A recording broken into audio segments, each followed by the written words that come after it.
बुला के लेकर आई, उन्होंने गेट वेट खुलवाया, तोड़वाया, शीशा तोड़ गए, अंदर घुसा, फिर जब उसको उतारा वहां से। एक बाप के 4 बेटे और 2 बेटी, और कारपेंटर बाप है, पेंट का काम करता है। हेलो दोस्तों, मेरा नाम है हम्माद और आप देख रहे हैं रिस्की रूट। मैं अभी इस वक्त मौजूद हूँ ओखला के जोगाबाई एक्सटेंशन। एक फैमिली जिनका 19 साल का लड़का जो है खुदकुशी कर लिया। खुदकुशी का रीज़न क्या है तो बता दूँ, वही नशा। जैसा कि आप लोग जानते ही है कि ओखला में नशे का कारोबार जो है काफ़ी तेज़ी से बढ़ रहा है। इसके ऊपर कोई एक्शन नहीं भी आता। हालांकि बहुत सारे लोग, नेता जो है, इल्ज़ामात पे इल्ज़ामात एक दूसरे के ऊपर लगाते रहते हैं कि ये कुछ करे या आरडब्ल्यू कुछ करे, लेकिन नशे के ऊपर जो है कुछ काम नहीं होता। बता दें, यहाँ की पुलिस प्रशासन भी जो है वो चुप बैठती है, क्योंकि यहाँ पर कोई सही से एक्शन जो है वो नहीं लिया जाता।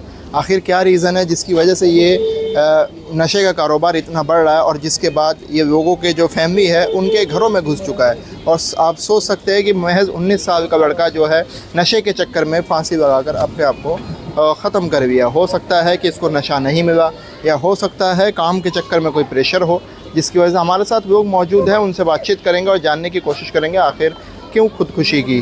बहन हूँ मैं उसकी। बहन है आप? जी। क्या हुआ था? ऐसा क्या था मामला? क्या था? भाई आपका इस दुनिया से चला गया? कुछ नहीं, नशा करता था, बॉन्ड करता था बस। अच्छा। और परेशान भी रहा? नहीं, हाँ, परेशान रहता था। घर में ज्यादा किसी से बोलना चालना नहीं करता था। अच्छा। तो आपको कितने बजे पता चला ये? मुझे 5 बजे पता चला। तो यहाँ घर में कोई नहीं था उस वक्त? नहीं, मेरी फूफा काम पे जाती है, मेरी बहन कॉलेज गई थी, जामिया में पढ़ती है, जी। मेरे फूफा भी काम करते हैं। जी। और तो फिर आपको अचानक कैसे खबर मिली कि ऐसा हादसा हो गया? मेरी फूफा बाहर से किसी को बुला के लेकर आई, उन्होंने गेट वेट खुलवाया, तोड़वाया, शीशा तोड़ गए, अंदर घुसा, फिर जब उसको उतारा वहां से। अच्छा अच्छा। तो आप सबसे बड़ी बहन है? जी, फूफे मैं मेरी बहन हूँ उसकी। अच्छा, मेरी बहन। जी। तो ये मतलब कि कितने भाई बहन थे ये पूरा ये बताएं? 6 बहन भाई थे। एक भाई पहले खत्म हो चुका है, फांसी लगा के, वो भी। फांसी लगा के? जी। और इसने भी 2 साल पहले उन्होंने लगाई थी, अब 2 साल में इसने लगा ली। अच्छा अच्छा। क्या करते हैं सलीम साहब? पेंट का काम करते हैं। पेंट का काम करते हैं। और ये लड़का क्या करता था? ये भी पेंट, बाइक का काम सिखाता, अच्छा। पूरा मैकेनिक था ये। क्या मसला था, क्या मामला ऐसा हो गया कि उसको इस तरह के स्टेप उठाने पड़े? कासिम साहब, मैं हर बार मीडिया में लोगों को जागरूक करता हूँ, और जागरूक क्यों करता हूँ, किस लिए करता हूँ, जो हमारा इलाका अच्छा रहे। हमारे इलाके के अंदर नशा इतना बढ़ गया है, इतना तादाद से ज़्यादा बढ़ गया। आप किधर भी निकल जाओ और रात को 11 बजे 12 बजे के बाद आपको 10 साल 12 साल 14 साल के युवा बच्चे आपको रात भर घूमते मिलेंगे।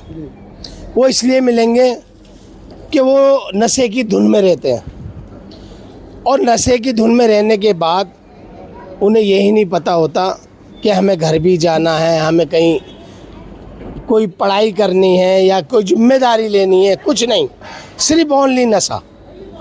जो घटना आज शाम को हुई है मुल्तान मस्जिद पर, वो घटने का वाक़या क्या है, एक बाप के 4 बेटे और 2 बेटी, और कारपेंटर बाप है, पेंट का काम करता है। 2 साल पहले 14 साल का बेटा उसका, यही घटना जैसे आज हुई है, वही घटना में 2 साल पहले उस 14 साल के बेटे ने फांसी लगाई। नशे के मामले में वो था लड़की के चक्कर में, और आज है नशे के चक्कर में। जब यहाँ पर पुलिस प्रशासन आया तो मैं वहाँ जाकर पहुँचा। मैंने वहाँ पर जब जायज़ा लिया तो वो कंडीशन थी कि कई सालों से वो नशा करता था, पेट्रोल का, बॉन्ड का, और करने के बाद उसके परिवार वाला, उसके घर में कोई नहीं था, खाली वो ये जो उसके माँ बाप के वर्ड्स हैं, बोल हैं, वो यही बता रहे थे कि घर में कोई नहीं था, ये खाली एक अकेला था। और 8 फुट की हाइट है, और वहीं पंखा टंगा हुआ है, उसी पंखे में उन्होंने रुपट्टा टांग बांध कर, और वो उसी पे लटक गया। उसने दम तोड़ दिया। दम तोड़ने की वजह क्या है? क्या तो उसे नशा मिला नहीं, क्या उसको कोई मानसिक टेंशन होगी, और मोटर मैकेनिक का अच्छा कारीगर था वो, और कई सालों से वो अपना घर पे ही रहता था, काम पे नहीं जाता था, जो उसके वालिद ने बताया।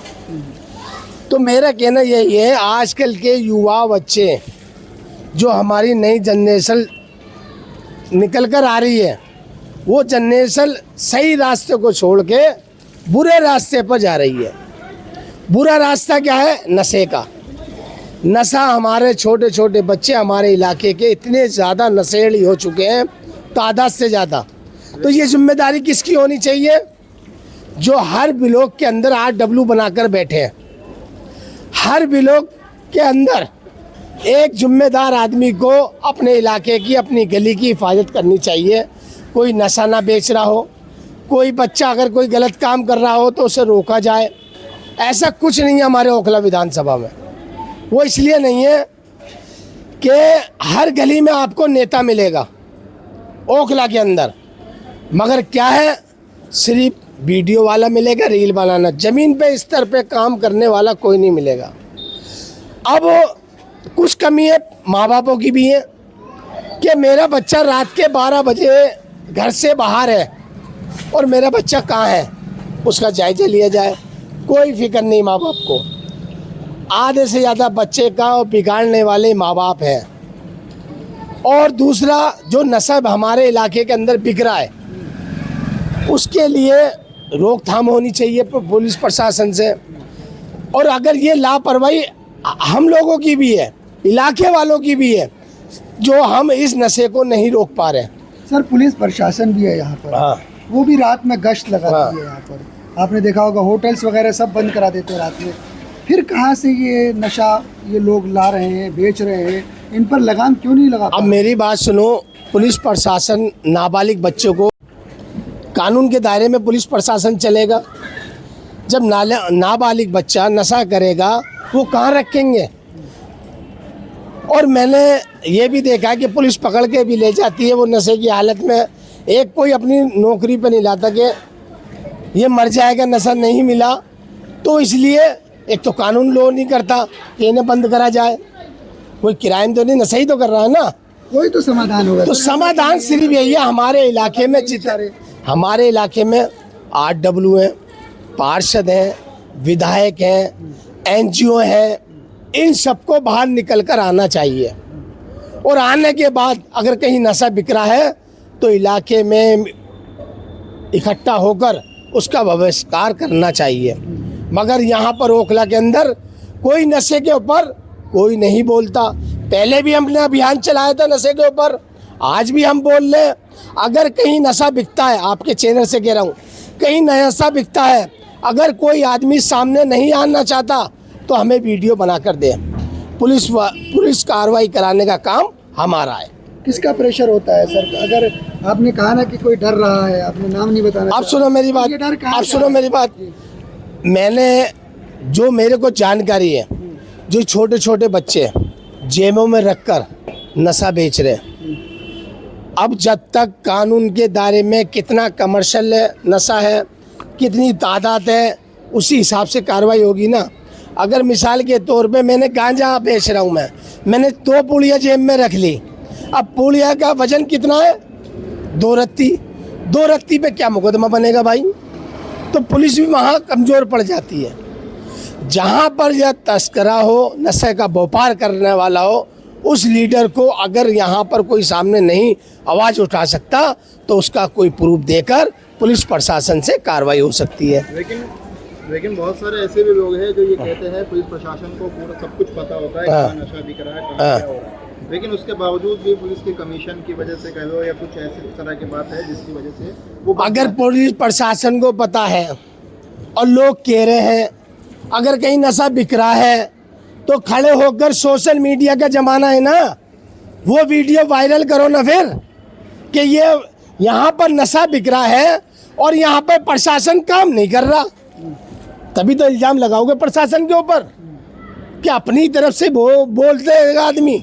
सबसे ज़्यादा माँ बाप की कमी है और जो नशा बेच रहे हैं उन पे भी लगाम खींचनी चाहिए। 19 साल का था सर। हाँ। वो पढ़ाई की उम्र थी उसकी, लेकिन काम पे लग गया वो।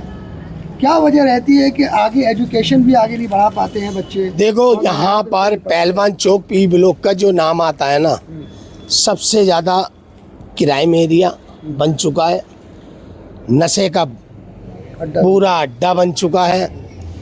इसको रोकथाम के लिए जिम्मेदारों को निकल कर आना पड़ेगा। लेकिन वकील साहब ऐसा नहीं लगता कि एजुकेशन काफ़ी दिन ब दिन महंगा होता जा रहा है, जिसकी वजह से स्टूडेंट वगैरह जो है वो पढ़ नहीं पा रहे? भाई साहब, नशा फ्री में थोड़ी ना आता है, पैसों का आता है। ये तो बताओ, जब पैसों का नशा ला सकता है तो आदमी अगर 200 रुपये का 500 रुपये का नशा कर सकता है, 100 रुपये का नशा कर सकता है, वो 100 रुपये अपनी जिस्म में खाएगा तो ताकत भी बनेगी। अगर कोई पढ़ाई के प्राइवेट नहीं पढ़ा सकता, सरकारी स्कूल खुले हुए, पढ़ने वाला बच्चा पढ़ेगा और बिगड़ने वाला बच्चा बिगड़ेगा। जो बिगड़ने वाला बच्चा है उसको माँ बाप को भी ध्यान देना चाहिए और इलाके को भी ध्यान देना माँ चाहिए। बाप क्या कह रहे हैं सर? उनके माँ बाप, सुनो मेरी बात, उनके माँ बाप क्या कहेंगे? क्या किस वजह से आजकल का बच्चा क्या है, जरा सा जवान हुआ माँ बाप से बराबरी करने लगता है। माँ बाप हाथ थक के उसको छोड़ देते हैं। ये कमी है माँ बाप की। ये बताओ, उसकी जो कंडीशन देखी नशे के, मैंने इतना बुरा हाल है, बिल्कुल सीख सा हो रहा है। और वो आदमी हत्या, फांसी क्यों लगाएगा? क्या तो उसे नशा नहीं मिला? क्या उसके पास पैसे नहीं थे नशा लाने के लिए? यही तो वजह होगी ना। कोई ऐसा तो है नहीं कि कोई बिजनेसमैन आदमी था, कोई कारोबार वाला आदमी था, कोई नुकसान हो गया, नशे वाला आदमी था। तो यह वारदात तो नशे के ऊपर बहुत ज़्यादा हो रही है।